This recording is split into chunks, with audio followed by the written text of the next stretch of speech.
Brought to you by TechnoSpark 20 series smartphones. I'm superhuman.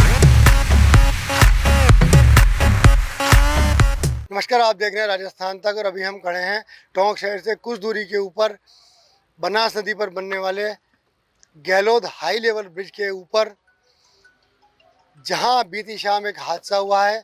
यहां जो pillar number 42 और 43 है, उसके बीच जो 5 गर्डर कुछ दिन पहले रखे गए थे, वो 5 गर्डर शाम को यहाँ धराशायी हुए हैं। खुशकिस्मती ये रही है कि यहाँ किसी तरह की जनहानि नहीं हुई है, लेकिन लगभग 150 टन का एक ये गर्डर बताया जा रहा है और 5 गर्डर एक साथ यहाँ पर गिरे हैं। कारण क्या रहा है, इसको लेके अब जांच चालू हुई है। जो सार्वजनिक निर्माण विभाग है, उसके अतिरिक्त मुख्य अभियंता RC मीणा, जो टोंक डिवीज़न के हैं, वो यहाँ पर पहुँचे हैं। 3 जनों की टीम यहाँ पर आई है, उन्होंने यहाँ पर जांच चालू करी है।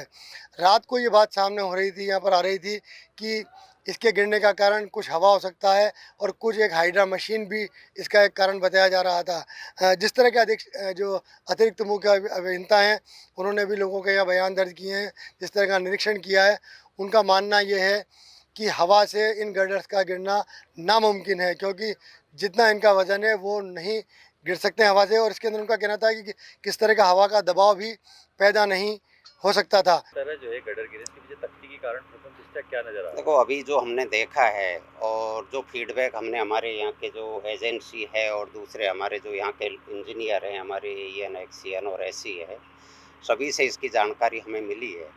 तो इसमें जो बात आई है कि साहब आंधी की वजह से, तो वो इतने बड़े गार्डर आंधी की वजह से तो फेल नहीं हो सकते, ये बात सही है। लेकिन इसमें थोड़ा सा जो हमारी जो लेबर यहाँ काम कर रही है, जो एजेंसी की जो लेबर है, जो हाइड्रा मशीन बड़ी है, मशीन को ये जो काम में ले रहे हैं, उस मशीन का ऑपरेशन ठीक ढंग से न होने से एक गार्डर पर उसकी टक्कर लगने से, हाइड्रा मशीन का बूम एक गार्डर से टक्कर होने से वो गार्डर डिस्टर्ब हुआ। क्योंकि गार्डर की हाइट 2.7 मीटर है और गार्डर्स के बीच की जो स्पेसिंग हमारी वो 2.4 मीटर है। तो एक गार्डर जैसे ही वो हमारा गार्डर टिल्ट हुआ, वो दूसरी गार्डर से टिका, दूसरी गार्डर से तीसरी, तीसरी से चौथी। क्योंकि जो गार्डर हैं हमारी, ये वर्टिकल सेक्शन के लिए ही डिज़ाइंड होती है, क्योंकि इनकी ताकत सिर्फ खड़ी गार्डर में ही होती है। यदि गार्डर आड़ी हो जाती है तो वो स्ट्रेंथलेस हो जाती है। तो जैसे ही गार्डर आड़ी हुई तो वो अपनी ताकत उसकी जीरो हो जाती है। यदि ज़मीन पर रखी हुई गार्डर को भी हम यदि आड़ी कर देते हैं तो वो डिस्टर्ब हो जाएगी, खारिज हो जाएगी। तो जो आई सेक्शन है उसका, वो मशीन के टक्कर होने से जो एक गार्डर दूसरी गार्डर से टकराया है, तो वो गिरते गिरते वो सभी गार्डर हमारी आड़ी होने की वजह से वो नीचे गिरना स्वाभाविक था इसमें, क्योंकि ये सारी वर्टिकल सेक्शन के लिए ही डिज़ाइन होती है। बाकी इसमें जो क्वालिटी वाली बात है, क्वालिटी जैसा इशू नहीं है। जो मुख्य उनका कहना था वो ये था कि इसके बीच के अंदर जो सपोर्ट लगने थे और जो गर्डर कास्ट होनी थी बीच के अंदर, छोटी छोटी जो बीच के अंदर सपोर्ट मिलने थे, ना ही उनके सरियों को वेल्ड किया गया था, ना ही उनके अंदर जो है हम कहें तो RCC कास्ट की गई थी, कंक्रीट कास्ट की गई थी, और उसी की वजह से ये हादसा नज़र आ रहा है। और मुख्य कारण जो उनका कहना था कि जो यहाँ ठेकेदार की जो लेबर थी, जो कि कंपनी, निर्माण कंपनी के लिए जो काम कर रहे थे, उनका जो हाइड्रा का जो ऑपरेटर था वो हम कहें तो अनट्रेंड था, और उसके हाइड्रा की वजह से ही ये पूरा हादसा होना बताया जा रहा है। आप देख सकते हैं कि यहाँ पर किस तरह ये 5 गर्डर जो हैं वो नीचे पड़े हुए हैं, धराशायी हैं, पूरी तरह से क्रैक हो गए हैं और अब ये गर्डर जो एक तरह से बेकार हो गए हैं।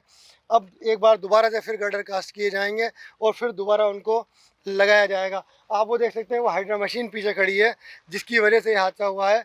कहते ये हैं कि वो हाइड्रा मशीन का जो ऑपरेटर था वो अपने उसको लेके यहाँ से जाना चाह रहा था, लेकिन जो यहाँ दूसरे लोग थे उन्होंने नुकसान को देखते हुए उसके पहियों की हवा निकाली और उसको यहाँ रुक दिया। उसके बाद से वो कहते हैं कि यहाँ से फ़रार बताया जा रहा है, वो चला गया है। अलग अलग तरह की बातें हैं, अलग अलग तरह के विषय यहाँ सामने आ रहे हैं। कुल मिला के ये कि कहीं ना कहीं इसके अंदर निर्माण कंपनी द्वारा कहीं ना कहीं कोई चूक हुई। आप देख सकते हैं कि ये गर्डर जो है, 5 गर्डर यहाँ पड़े हुए हैं।